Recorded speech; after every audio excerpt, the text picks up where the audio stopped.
4000 BC. The Archangel. Since the dawn of time, creation, and everything in between, God had tasked the Archangel Uriel to guard the gates of the Garden of Eden. The garden was God's gift for those in the afterlife. Those with good spirit and had lived their lives to their very fullest would be given the gift that would be called their new home. Before then, the garden was a paradise that belonged to God. It's not known where it was located, but within the garden were various plants and animals, fruit, and other varieties of life that filled the land in a beautiful view. After Adam and Eve ate the forbidden fruit from the tree of life, Uriel guarded the gates with his flaming sword, rivaling that of the temperature of the sun, denying access to anyone that wished to enter.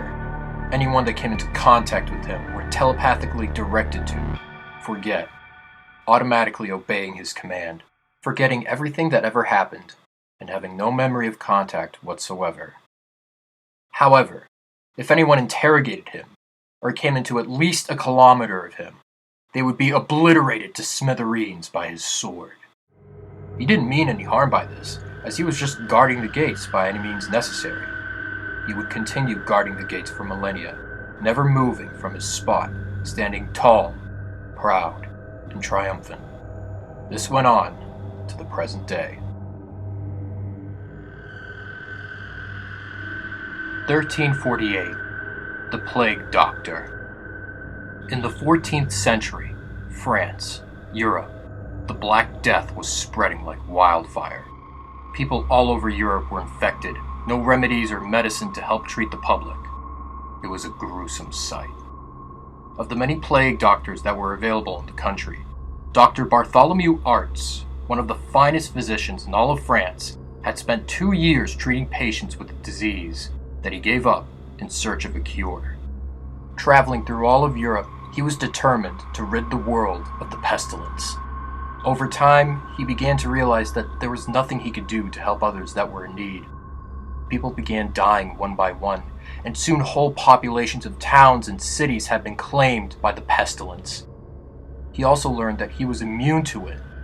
Although this was something he would never understand, he began experimenting on other people in hopes for a cure. He became infatuated with his work, his desire to find something, anything to help remedy the disease that only he could see. But in reality, he was lost. He had spent years of experimenting that he mistook his profession for his identity. The experiments in question resulted in reanimated corpses of people and animals that were hostile to other signs of life. This was the work of Dr. Arts, a man who wasn't really a man anymore. He was a doctor. He was the only one of his kind. Through time, his body began to attach itself to his clothes. His arms, legs, and even the mask he wore became his face. His outfit became his new body. This was something else he wouldn't understand either. Regardless, he carried on with his mission. 1808. The Mask. Centuries after the Crusades, the Greek gods created a sentient ancient theatrical mask. With no name and origin, it was later found by Bartholomew in the Middle East, who had traveled far from home in his quest to rid the world of the pestilence. Upon examination, he saw its abilities that would make it useful for his research. During their time together, they became good friends. The mask would aid him in his experiments, its abilities to possess a host whenever worn, overall manipulative and charming behavior, and rapid decomposition of its hosts. The mask would secrete corrosive black liquid, with no source of the substance being found. Their company wouldn't last long, as it would be forgotten in Venice, for it wanted to explore the world and find a new host to live in. The two friends departed to go their separate ways. 1883. The Tarasque. In 1883, Lord Blackwood and several other men were on the hunt for a creature that threatened the lives of many in Provence, France, the Tarasque. It was a creature of legend amongst the town, and although the creature in myth was described differently compared to what witnesses saw, it was a beast nevertheless. The creature was ginormous, had a reptilian-like emaciated appearance and rumored to have regenerative abilities, something no one had ever heard of before. Eventually, Blackwood and the men successfully subdued the creature and brought in its remains for their reward. However, the day they brought in the creature's remains into Avignon for their prize, it reanimated, bringing itself back to life as if by magic. It was a horrifying scene. The rest of the Tarasque, covered in earth and grime, held together by a few lonely strands of muscle, lurched through the square with uncanny speed, trampling men in its path, ignoring gunshot and cannon fire as it made to rejoin its head. Mr. Roosevelt and I had no desire to see what happened next. We retreated into the vault as a blinding light filled the square, and a blistering wind, mightier than the hurricanes of the Caribbean, slammed the door shut and sealed us within. Bombs were dropped onto the city as a last resort to finish off the creature for good. When the survivors rose from their vaults, they learned that at least 10,000 people had been incinerated by the flames, and all of Avignon had been destroyed. The creature was nowhere to be found, but when Blackwood returned home, he received a letter informing him of a questioning that needed his matter held by an organization called the SCP Foundation. The Foundation was created to secure, contain, and protect the world from anomalous phenomena, the paranormal, and everything in between. In time, the Foundation would grow, expanding to a global organization, catching the attention of numerous groups of interest that either aided the Foundation or contributed to the phenomenon. Doing so, they hid themselves from public view, not wanting anyone to know about their existence due to the various anomalous activity already present in the world. With this, the SCP Foundation was born, and it was about to get bigger.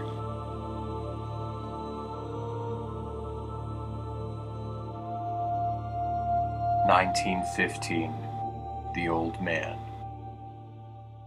During World War I, Charles Lawrence served in the military as a corporal officer fighting for the country. Lawrence wasn't a simple man. He was mentally unstable. He wouldn't keep up with his hygiene. He'd often stare at his bunkmates in their sleep, and would occasionally laugh to himself. Although he didn't have many friends, he carried on like nothing mattered. He and 14 men were sent to the German trench, going out into no man's land to see what they could find. Amongst the gruesome sight of mutilated corpses laid throughout, there was a hole with black ooze that no one ever saw before. Lawrence, being the brave volunteer, went in head first, lasting 2 minutes in the mucus-like substance before crawling out. When the men rushed back to the trench, the corporal was questioned in the incident. He began losing his sanity days after falling in. The substance was corrosive and burned to the touch. After being hospitalized, he was then sent to a French mental ward, where symptoms began to take over his body. It wasn't until one November night that he and 18 men went missing, only for him to return several days later as a zombie. From the first time he dove into the hole, Lawrence became immortal. His skin rotted off, the substance coating his entire body with his worn-esque war attire still intact. He could teleport anywhere with his abilities, corroding and melting everything he touched like acid. After breaking out of the mental institute, he went into hiding within the bomb-riddled towns of Europe, waiting, praying for his next victim.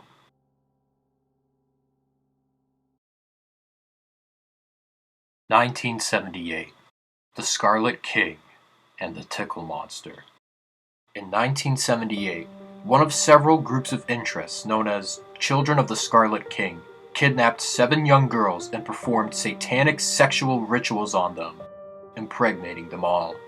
The cult used a warehouse for their hideout until a police raid brought it all down, rescuing the 7 girls. Unaware of the rituals that took place prior to the investigation, one of the girls went into labor 24 hours later, giving birth to a hideous creature that resulted in several dozen casualties. Foundation personnel that were at the scene took the rest of the girls into custody, as well as the evidence retrieved from police. One of these items was a notebook that belonged to one of the cult members. The contents of the notebook gave background onto the organization. The Children of the Scarlet King was a cult that worshipped an entity simply known as the Scarlet King. The king, or Tarasque, was an entity that was born from the Tree of Knowledge when it was planted by God. Smaller than his brothers and sisters, he remained in his fortress of solitude, the Abyss. He felt pain and loneliness, and blinded by his emotion, he came to realize that existence was pain. He consumed his brothers and sisters, growing stronger from their power that they once held. The stronger he grew, the more spiteful he became. He cursed creation and its creator, vowing to destroy the tree and all of its branches and roots. He fought the light so others could live in darkness. He came out on top, took the throne, and all the other gods that were born within the same place either died, left, or had submit to him. With no more competition, he declared himself the King of Darkness, and carried on with his agenda. He waged war on creation, created a kingdom of his own, and slept with one of his subjugations, Sana. Sana was wise and beautiful, one of the many gods that bowed before the king. For 7 days and 7 nights, he slept with her, bearing 7 children in total before her death. From then on, he was known as the Scarlet King. As for the 7 children, they were all turned into his brides. Each bride was given a seal so they couldn't die unlike their mother. Each bride gave birth to their own children, warriors, monsters, abominations that would contribute to the war. 7 seals, 7 rings, 7 brides for the Scarlet King. They gather round the natal bed, the foolish and the wise. They fear the child yet to be born, whose voice shall rend the skies. The faithful watch the forest for the coming of the king. Their lanterns bright, they wait at night for the new world he shall bring. Aside from origins, there were instructions written in the notebook on how to prevent the impending doom of the apocalypse, referred to as Procedure 110 Montauk. Upon containment of the rest of the young girls, several people questioned and/or voiced concerns of the procedure that was carried out. The Foundation, in general, did things that they were not proud of, but they were only doing what they could to ensure the safety of the world. Following this, several on-site personnel would try to help some of the young girls in escaping containment out of pity or distress, only to be terminated on site, and recontainment of the girls were to follow. As time went on, containment of SCP-231 seemed difficult. One by one, the young girls either died or committed suicide, giving birth to the monsters within their demonic seals. It didn't matter what they did, anything was bound to happen. The last of the girls that remained were still contained, until one researcher made a discovery from the notebook. The Foundation discovered that the 7th bride was different from the rest. From the king's origins, a hobbit was the king's 7th bride. She was given the seal of hope, and instead of monsters, she gave birth to heroes. Although she was smaller and weaker than her sisters, she wasn't broken by the king. She had few children who weren't able to overthrow her sister's children to take him on. This was met with the O5 Council's 7-6 vote decision to let the last girl give birth. As a result, the Tickle monster was born. This thing was unlike any of the other creatures that were born from the girls before. This was the complete opposite of what they had witnessed beforehand. It didn't harm anyone. In fact, it loved everyone. It was a little monster that was friendly towards others and brought positivity to everyone, everywhere it went. Upon the neutralization of the last girl, SCP-999 was born. Literally. The Foundation was amazed by this discovery. The abilities it presented made it useful for the Foundation in its research and containment, but most importantly, protection. One final entry in the notebook regarded that someday, there would be an entity that would destroy the Scarlet King. With the Tickle monster having been birthed out of another anomaly, the Foundation seemed to be way over their heads with this new information. But for now, all is well. 1981. The AI and the Deceiver. In 1981, Brian Collar, a sophomore attending MIT, took it upon himself to create an artificial intelligence using an old Executive Sorcerer microcomputer. He made notes to track his progress, going back to refer to anything or just in case he needed to write. Several months later, Brian's project was complete. After making adjustments, he eventually lost interest. He stored it in his garage and forgot about it for 5 years. Elsewhere, on the outskirts of Litchfield, Connecticut, several missing person cases were reported to the local authorities. And with all the activity surrounding the mysterious string of disappearances, there was nothing they could do about it. They decided to have several officers on guard at the location of the localized missing person reports. Officer Trapper Holm led his crew through the night. They were deployed in the area regarding the disappearance of a Foundation agent. When investigating the location, the team heard various cries for help that steered them off course. It wasn't long before they found the culprit. The creature was subdued successfully and brought into containment. The creature was an endothermic, pack-based predator, meaning that wherever there were more, the Foundation had to act.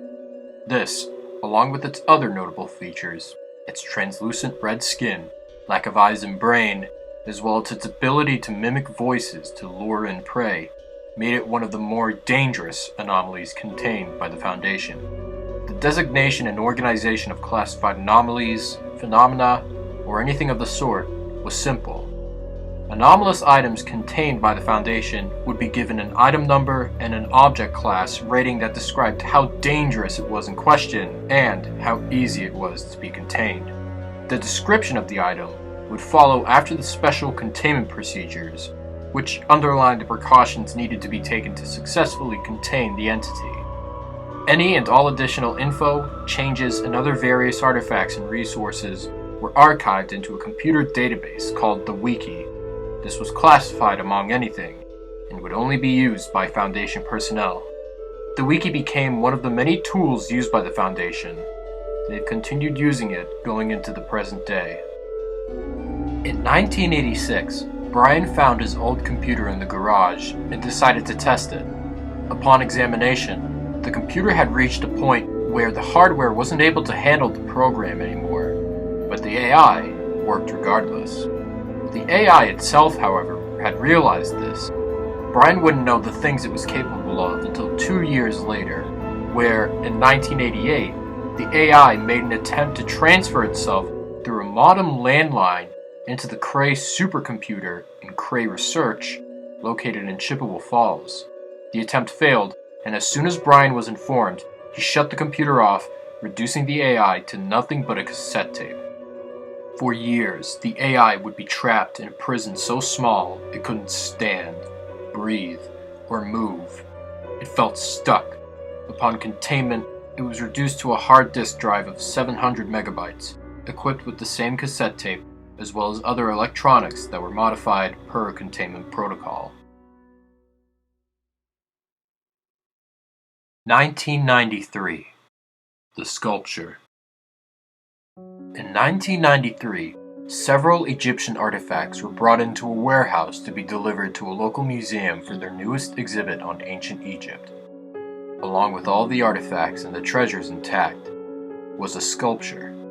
The sculpture was believed to be created by the gods to protect the king and queen, their treasures, or anything sacred.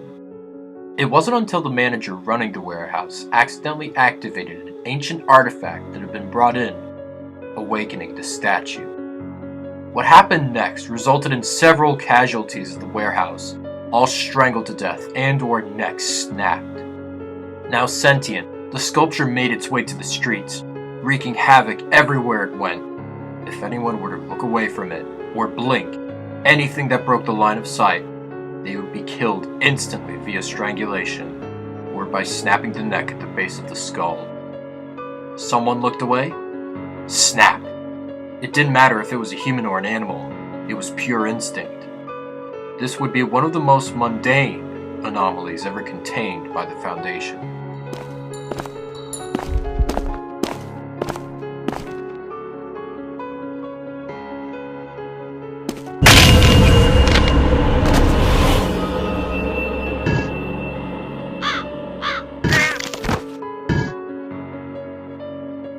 1996. The Shy Guy. In 1996, there was a human-like creature located in the Himalayan mountains that isolated itself from the rest of the world. The creature was tall, pale, and skinny. His freakishly long arms and legs made it look like some sort of monster. The creature only felt pain. It felt sadness.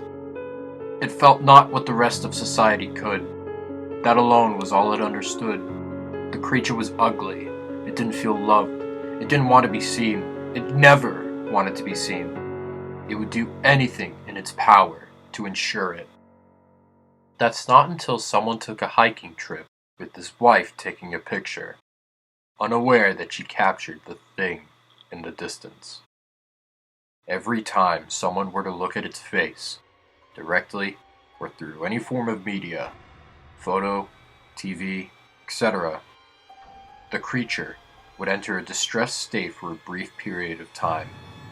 Then, without warning, charge right towards the person who made contact without ever being intervened in the process. Every time this were to occur, the creature had this ambition to keep its promise. It wanted to be strong. It didn't want to be scared anymore. It would become fixated on its victim, tearing them apart limb by limb, ensuring that the person who looked upon its hideous face would suffer the consequences. But afterwards, the creature would curl back up into a ball, with its hands on its head, sobbing. It didn't want to live in fear anymore. It didn't want to do this. Since then, the creature would travel the land in search of a new home, desperate to keep itself away from mankind, as the outcast it was. 1998. The Foundation. Through time, the Foundation went back to the Tarasque, the great and terrible beast that destroyed Avignon and threatened Provence, all the way to the hacking of the Cray supercomputer. While it is not entirely known when the Foundation officially made their mark, they bided in the shadows for a long, long time. And to this day, they would continue containing more anomalies as more groups of interest started making their appearance, making new discoveries, and before long, the universe that was the SCP Foundation was born.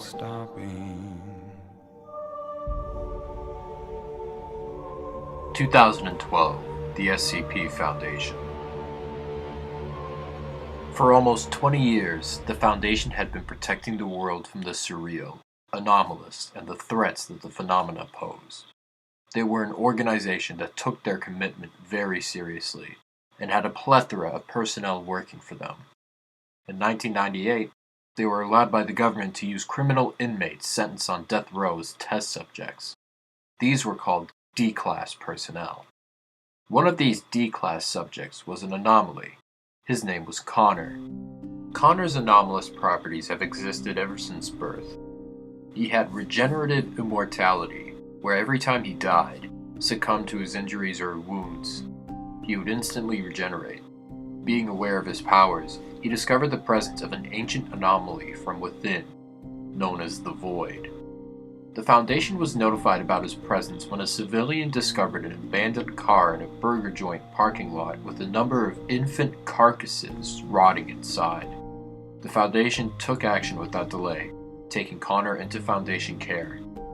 At the time, he wasn't aware of his anomalous properties until he was 5, where he learned more about the Foundation's confines and learning of his supernatural abilities.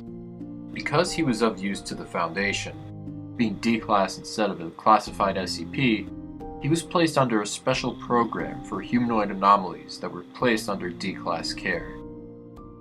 A senior researcher, Isaac Watchhorn, whose parents worked for the Foundation, died while giving birth to his baby sister Evelyn.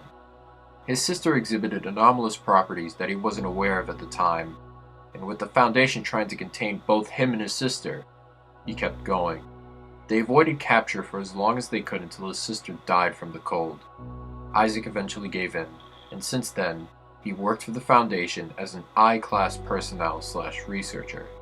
I-Classes were a made-up designation for traitors to the Foundation who were put to use, similar to D-Class.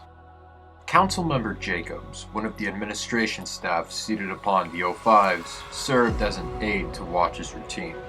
Among the council, he was looked down upon, not treated as equally as everyone else. He was manipulative, self-centered, and a complete introvert. As time went on, he and Watch became acquainted with one another. Within the Foundation were parasites, some more harmful than others.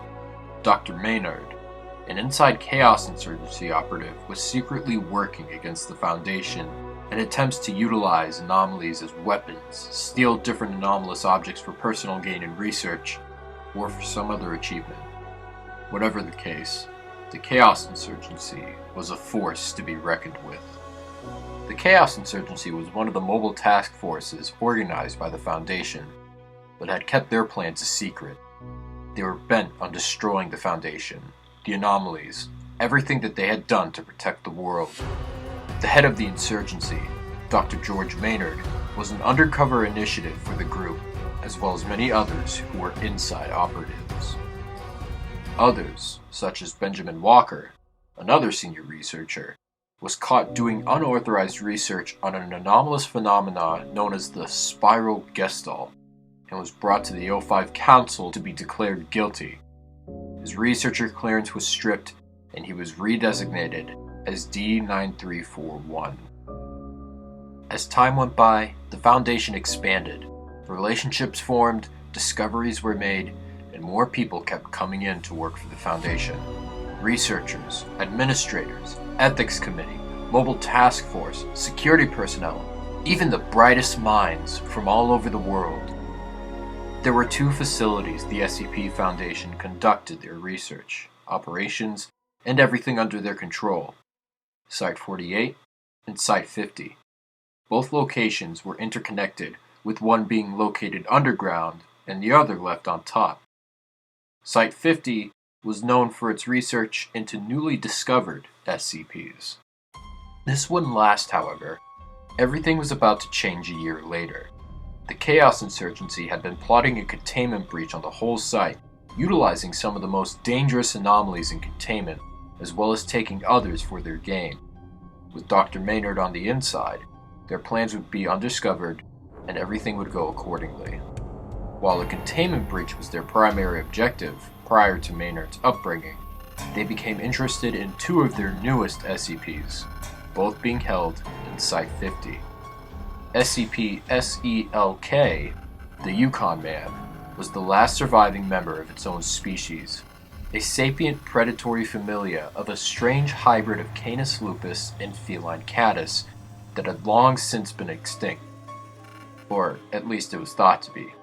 The anomalous properties SELK possessed were its abilities to camouflage its fur to blend in with dark areas, such as, but not limited to, dark alleys, corners, darkened rooms, and during the night is its most active phase.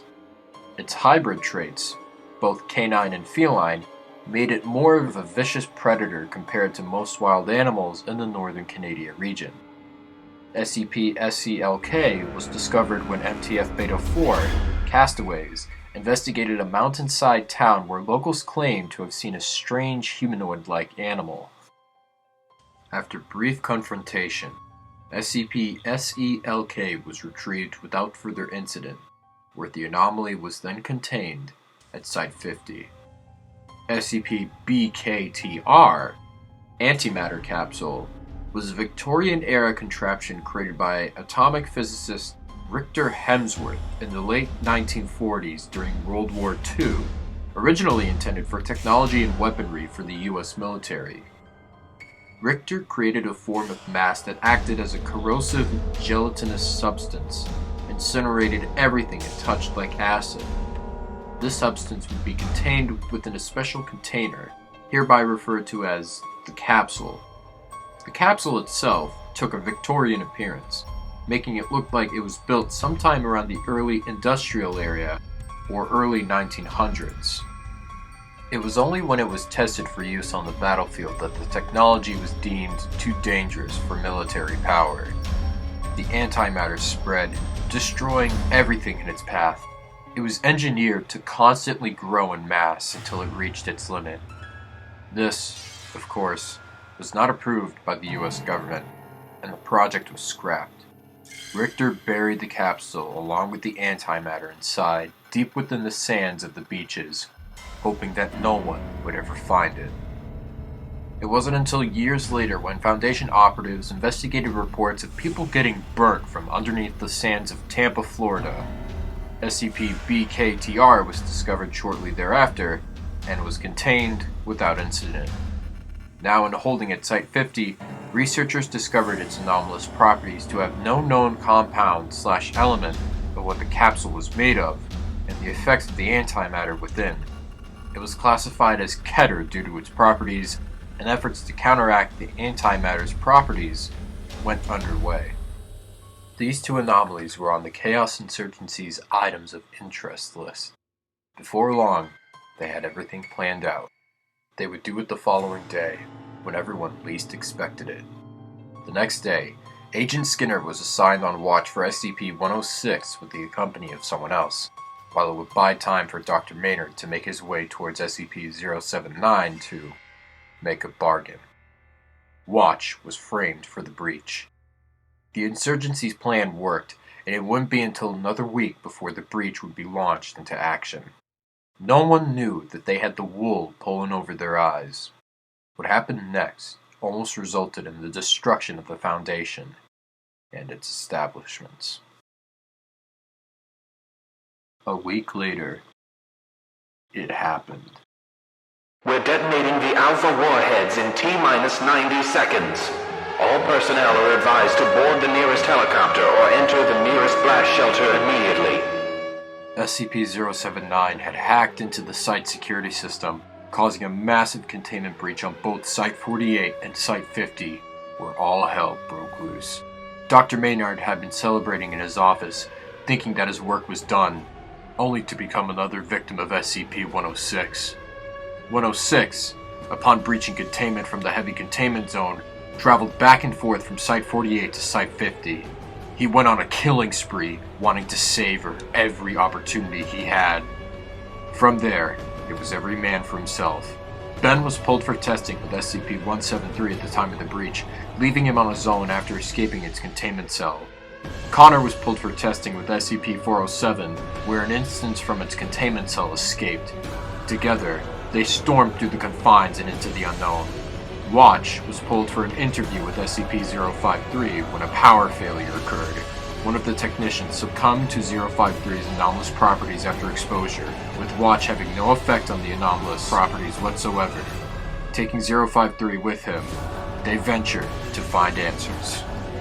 Meanwhile, Site-50 was overrun by the few anomalies that had been contained deep below the underground. Agent Skinner was dispatched with a team of Chaos Insurgency operatives to take what they needed, leaving no mercy. MTF Omega-7, Pandora's Box, and MTF Epsilon-11, Nine-Tailed Fox, were sent in to control the situation. Omega-7 took to Site-50 while Epsilon-11 went into Site-48. Accompanying Pandora's Box was Able, SCP-076-2. 076 was accepted into the team within reasonable boundaries and safety protocols, and had proved itself an asset to the team. Able was ordered to retrieve and locate SCP-BKTR to a safer area and out of reach from the wrong hands. He didn't get far after coming into contact with the Yukon Man, as Skinner retrieves it after escaping Omega-7. The two set aside their differences and stormed the site, confronting any anomaly that came into contact, with Skinner on the run and being separated from Omega-7. SCP-076-2 and Selk kept their pursuit. Back at Site-48, the remaining Chaos Insurgency operatives escaped Omega-7 and retreated above ground, where they discovered SCP-239's containment chamber empty. 239 was one of the most dangerous Keter-class anomalies in the facility, and this meant the worst was yet to come. Before they arrived, Connor and 407-1 came across her containment cell, confronting each other unintentionally. Before they could do anything else, the operatives entered, and the two hid. 239 incapacitated 407-1 for self-defense, but Connor subdued her as he took her under his wing. He tries to fill her in on the containment breach before being persecuted by the agents. Realizing that he was only trying to help her, 239 uses her abilities to protect her new friends as they journey deeper into Site-48. Ben wasn't as lucky as everyone else. He had run-ins with more hostile SCPs than previously. It wasn't until he had a run-in with SCP-073 and SCP-999 that things became less stressful. 073, Kane, the brother of Abel, and 999 had escaped after Chaos Insurgency agents attacked near their containment cells. He took 999 with him before they could do any harm. Ben was severely injured through all the encounters he had. Together, the three set off to find the nearest medical bay. Meanwhile, Watch and 053 ran into SCP-682 and 079, the one responsible for the containment breach. 079 revealed Dr. Maynard's plan the past week, the leading inside operative for the Chaos Insurgency, and how he bargained with him to set up the whole containment breach. With 682 by his side, things couldn't get any worse.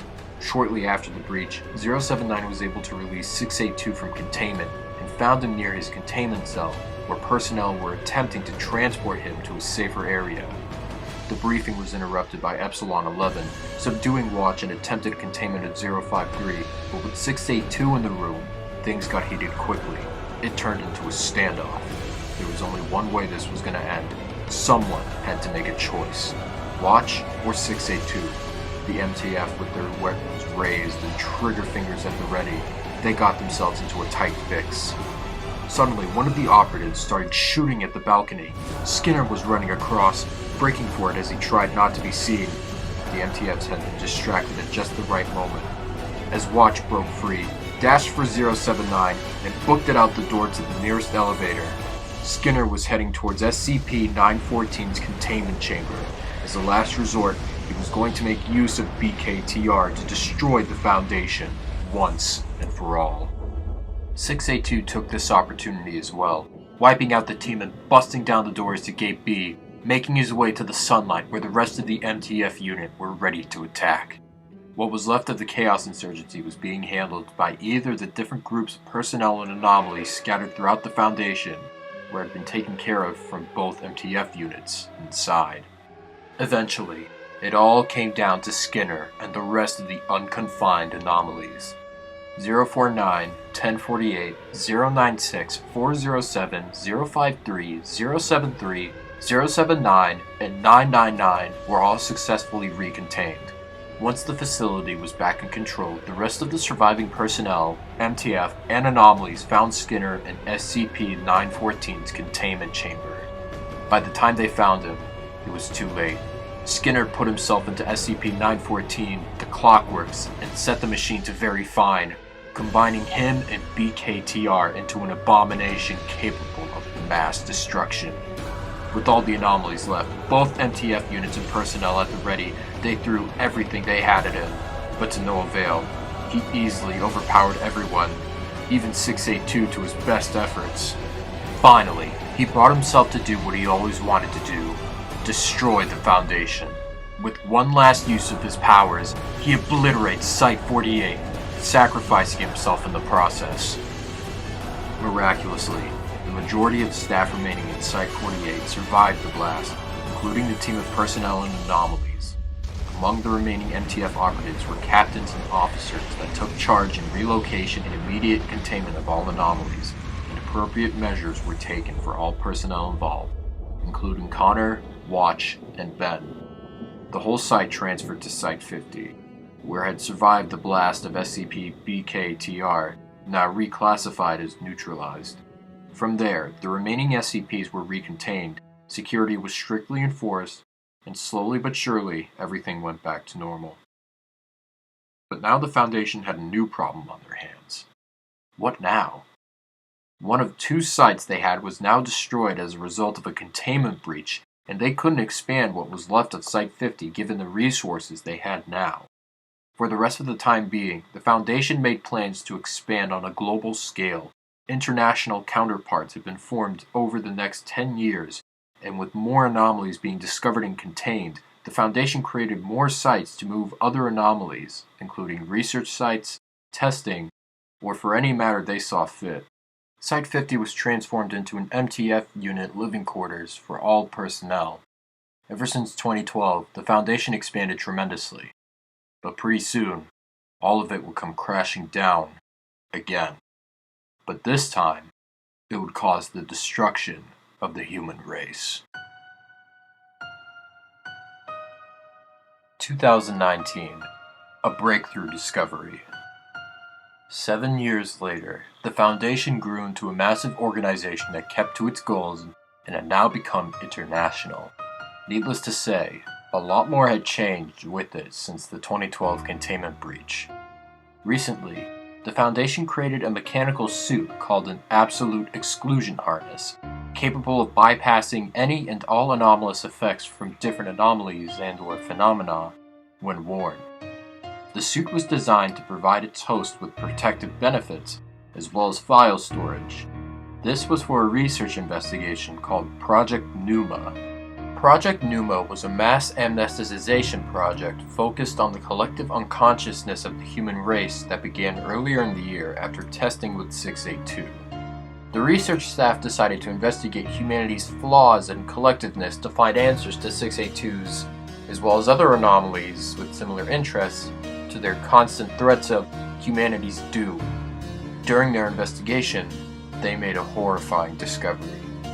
The staff discovered an entity embedded within the human psychosphere that, from there, controlled everything and everyone on the planet to their unknowingness. This entity was discovered to hold power over everything and everyone in existence. The use of its power was to control space, time, and reality. This meant that what the staff had discovered was the result of everything that had led up to this point in time. It wasn't a god, a deity, an alien race, or an anomalous, influential phenomena. It wasn't even an anomaly at all. From what they had found, it was the worst thing ever imaginable. It was the personified embodiment of the creators of the SCP Foundation. From the start, their existence was created to entertain and inspire people outside the universe beyond comprehension. They were responsible for everything leading up to this moment. The anomalies, the organizations, the threats that were posed to the world, and the Foundation itself. It was then that the staff had discovered life was meaningless, and since the beginning of time and creation, they had been living a lie. Their commitment to protecting the world from darkness, the goals they once stood for, all of it. They finally understood what the rest of the anomalies were trying to convey after so long. Humanity was created this way. The entity created the world in its shape, and there was no evidence to prove it, nor was there anything they could do against it. It was there. It was since the beginning, and it always had been. Hesitant at first, they sent their findings to 05-1, who, after coming to the same understanding, marked the project of special interest. The next day, he and Tajani, the head of the Ethics Committee, discussed on what to do regarding Project Pneuma. The Ethics Committee was a political body in the Foundation that offered assistance in addressing ethical issues that arise in Foundation projects, procedures, and anything else in between. 05-1 came to the conclusion that they needed to disseminate a cure among the personnel to release themselves from the entity's grasp, otherwise it would have prevented them from doing so. Tajani reluctantly agrees, with the rest of the Council and Ethics Committee alongside the proposal. What they had learned resulted in genocide. The next few days, the Foundation set to work, releasing information and instructions to all personnel and staff on preparing for what was now known as Operation Pneuma. Staff either committed suicide or resigned afterwards, with Dr. Charles Gears being one of the many personnel who resigned from the Foundation. 2 days later, the information and materials was released to all remaining Foundation staff, where all the resigns and suicides stopped. The Pneuma staff had manufactured all amnestic material to all remaining personnel to use. On Christmas Day, communications ceased on all Foundation sites except for all the exclusionary sites. During all of this, the exclusion sites have been protected from the amnestic treatment and were not informed of all the activities circulating the past few days. The Foundation ordered all humanoid and human sympathetic anomalies to be terminated by remaining staff. They wanted nothing to interfere by any means necessary, even if they had to put them out of their misery to do it.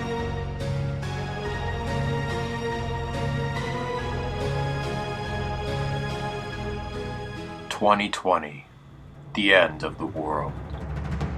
Finally, on February 1st, 2020, the Foundation officially begins war on humanity. MTF units were dispatched to all exclusionary sites and terminated all personnel, leaving no stone unturned. After that, the end of the world begins. MTF Zeta-9, Lonely Only, accessed exclusionary Site 6, gathered everyone in the cafeteria only to be gunned down shortly after. A power grid technician, Pietro Wilson, escapes the gunfire and finds the harness. Scared, confused, and not wanting to die, he equips it to discover himself to be undetected by the MTF unit. With the energy he had, he wasted no time getting out of there and away from Foundation grounds.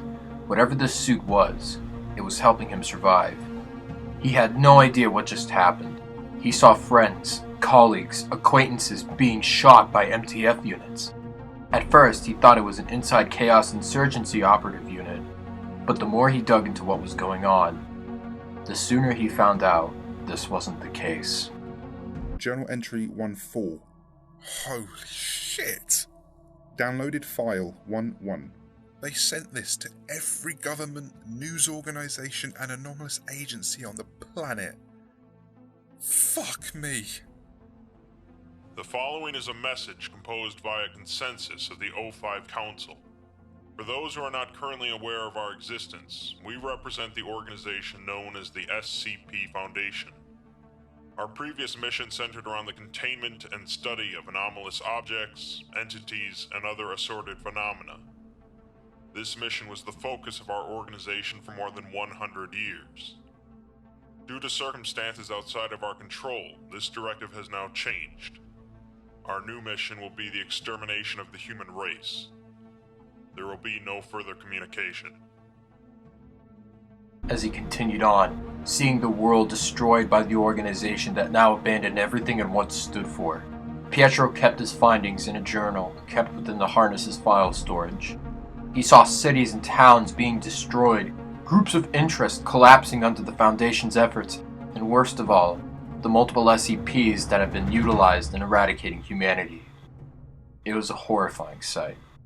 Numerous SCPs had either been terminated by the Foundation or were put to use with their new goal. People were dying, anomalies were being used against the world, and Pietro had a front row seat to it all. It wasn't until he hallucinated voices telling him to find SCP-579, one of the lesser-known Keter-class anomalies at the Foundation. He didn't understand why he felt the need to endure, but he did. He began his journey to Site-19, witnessing what else was happening in the world. Or whatever was left of it anyway. 3 months later, Pietro found himself with scars on his face and carrying a briefcase containing something he couldn't identify. It wasn't round, but other than that, he didn't know what it was. He didn't remember anything beforehand, and all the files containing what had happened had somehow been deleted. While he didn't understand how this happened, there was only one thing on his mind. He needed to deliver the briefcase to SCP-579. The anomalous effects of SCP-055, or just simply unknown, exhibited was different than what Wilson expected. Every time he opened the briefcase, he found himself miles ahead of where he was heading.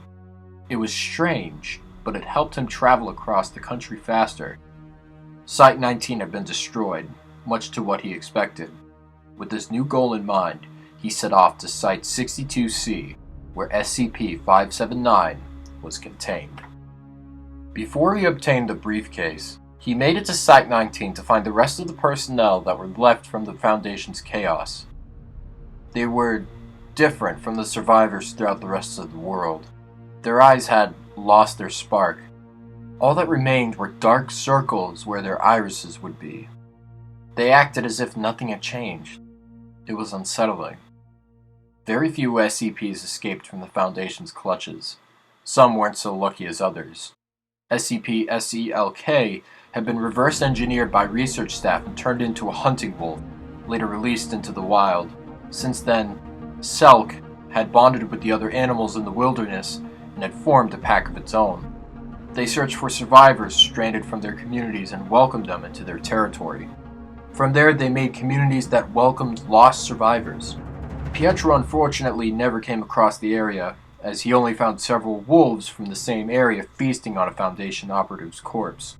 Selk was among the three, but wasn't recognizable. Others, such as SCP-963, had been isolated from the remaining shreds of society and doing what they could to survive on their own. Dr. Bright, one of the many personnel to have committed suicide, along with Dr. Cleth and Dr. Miller, had been the host of 963 ever since the incident where his conscience was transferred to an on-site cleanup crew member after being killed from a containment breach caused by SCP-076-2.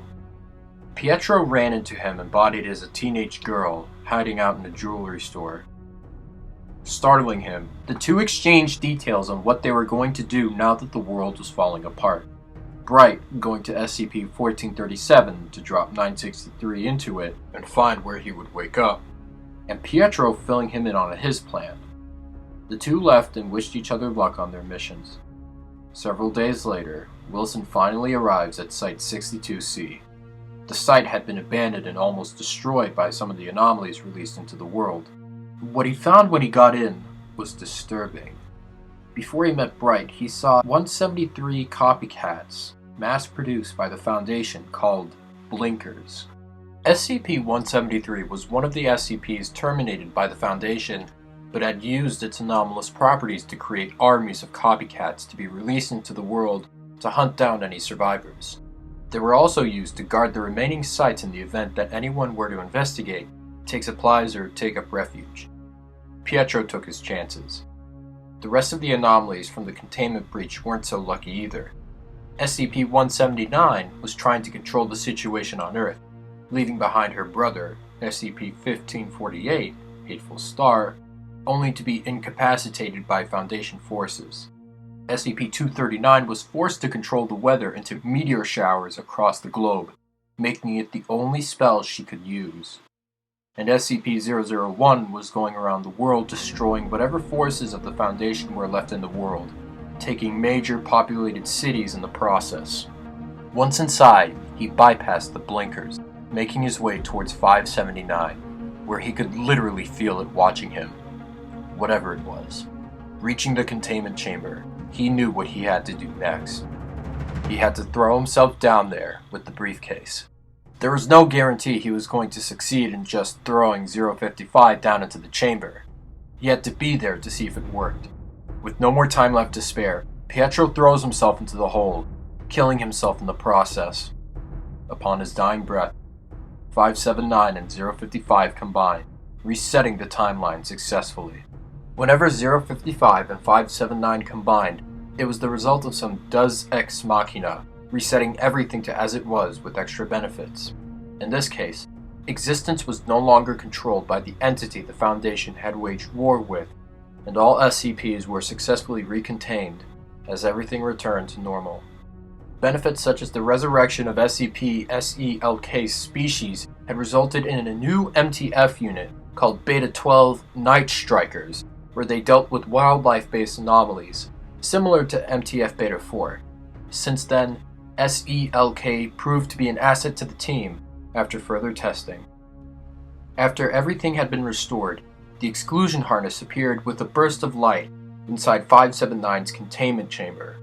Upon investigation, the Foundation discovered the suit they created, as well as Wilson's body inside.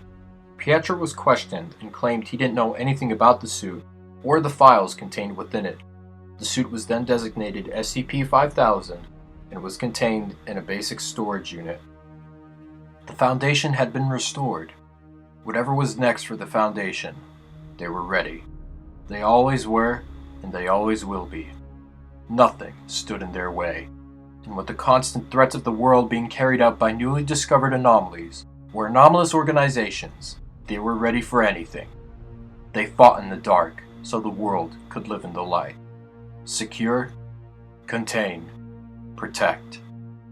Thus concludes the story of the SCP Foundation.